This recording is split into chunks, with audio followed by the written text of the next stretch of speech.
The South African Banking Risk Information Centre, SABRIC, on behalf of the banking industry, is warning bank clients about protecting their mobile devices. The theft of mobile phones is not necessarily a new phenomenon. However, SABRIC is seeing an emerging trend where mobile phones are being snatched from owners and are also affording criminals the opportunity to gain access to the victims' personal and even confidential information, which can then be used to commit crime. We speak to Kevin Twinem.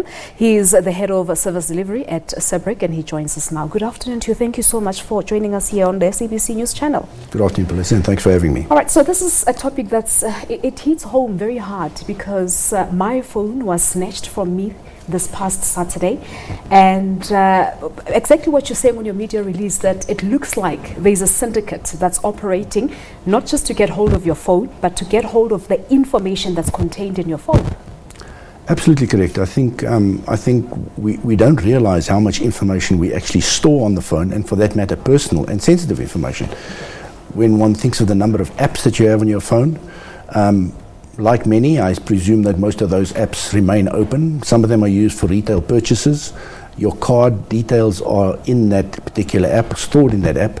Some of your detail is stored, confidential information is stored on the phone, and that's what criminals are using to commit crime. Yeah, and you know, when it happened to me, I'm just going to refer back to my personal experience because it's something that's still very fresh. When it happened to me on Saturday, I said to my husband that there might be something behind the snatching of the phone, because I was like, this person had seen that this is an iPhone and they know that you can block it immediately. So indeed, they were behind this, and I went to the police station. When I got there, there were a number of cases that have been reported. When I went to the iStore on Sunday, there were some ladies who came forward to say my phone was also snatched, and unfortunately they sent a link to my mother, and my mother clicked on that link, meaning that her information was compromised. Well, that's typically what criminals are utilizing. As I said, firstly, the personal information stored in your phone. Sometimes bank clients, and bear in mind that obviously, I'd just like to repeat that majority of bank clients are using their mobile devices to do their banking, which in essence is the gateway to your bank account. True. And that's what criminals are after. So certainly, when you do certain activities, in other words, through the web, wanting to access, find my phone or my device, it does send a message to them. They obviously get the message, they see where it is, and then they start the process of social engineering tactics, utilizing those tactics either through an SMS, which is phishing, phishing, which is a direct call, or even or phishing for that matter, to source particular details so that they can actually get into your phone and alter your security details. Yes, indeed. And as I said, what they did is they sent that link to my husband's number, saying that this model of a cell phone was stolen. Please click on the link.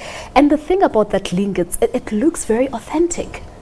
It really does, and I think that's how many people sort of give away their personal information. Absolutely. One is duped into believing they're either calling you from a bank, they're calling from the mobile device manufacturer, yes, to tell you that there's a possibility of the recovery of your phone, and in that way entice you to release particular information so that they can access that phone, and for that matter access certain apps on the phone. But talk to us about ways that criminals could access information that's been stored on your mobile phone if it is stolen, and perhaps if they're trying to defraud you, because as you said that some of us have banking apps on our cell phones and very confidential information.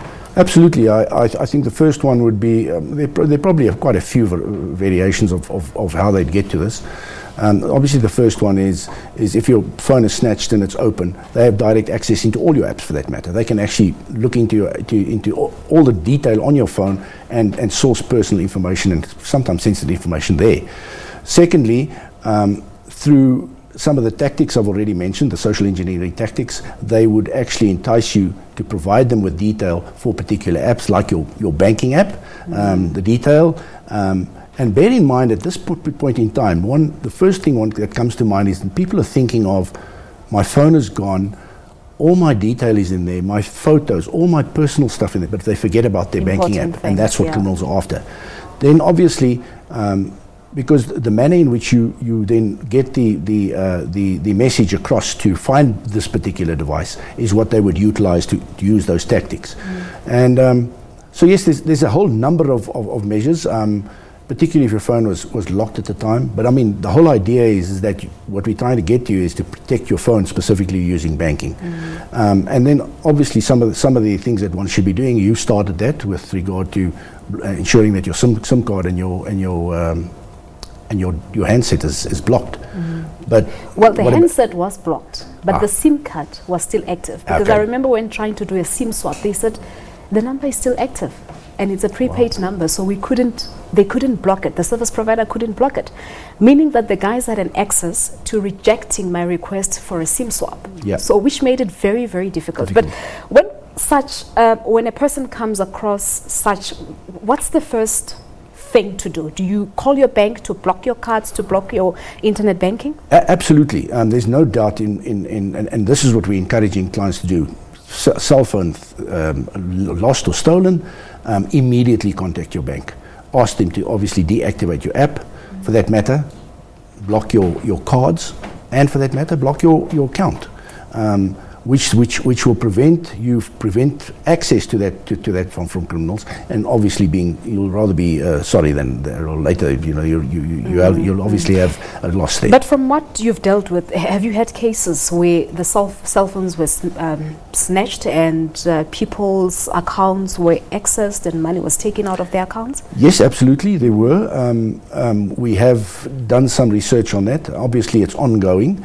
But in a number of cases, very similar to you, that there was contact made with a particular individual from whom the phone was snatched, with the view of sourcing particular information. You know, when I stood on the queue at the bank yesterday, it felt so weird. I think it was for the very first time this year, because we are relying so much on internet banking, but also the dangers that are associated with these things. How do we keep safe as consumers and clients who are forever on internet banking and cell phone banking? Again, we get back to the mobile device with the number of apps you have. Most of them have to activated or accessed via a password and a username. Most of us use very similar or same passwords, and that's the danger. So from the activation to your phone, in other words, your passcode, we suggest that dual authentication through a passcode, not only biometric or facial, but that you use a passcode. And those passcodes are sometimes used over and over within the apps. So you're using the same password. Once they have that, they're able to test that. And that's the first thing criminals will do. True. So never use the same password. And also avoid using an app that stores your passwords, because they can get into that and obviously read all your passwords. So it's absolutely important that same passwords are not utilized within your mobile device. For that matter, even in your online platforms from a banking perspective, don't use the same passwords. Sally, what time constraints, I'm afraid, but thank you so much for coming through. I believe this will be an eye-opener to many people watching this interview. Thank you so much for coming through. Thank you. All right, well, there you have it. That's Kevin Twining. He's the head of service delivery at the South African Banking Risk Information Center, that's SABRIC, of course, warning you as a consumer and a client to be aware, because cell phone snatching is on the rise. It's not a new phenomena, but it looks like now these criminals are not just trying to lay their hands on your device, but most importantly, what is contained in your device. We're taking a quick break. You're on Your Story. There's still so much more to come. Do stay with us.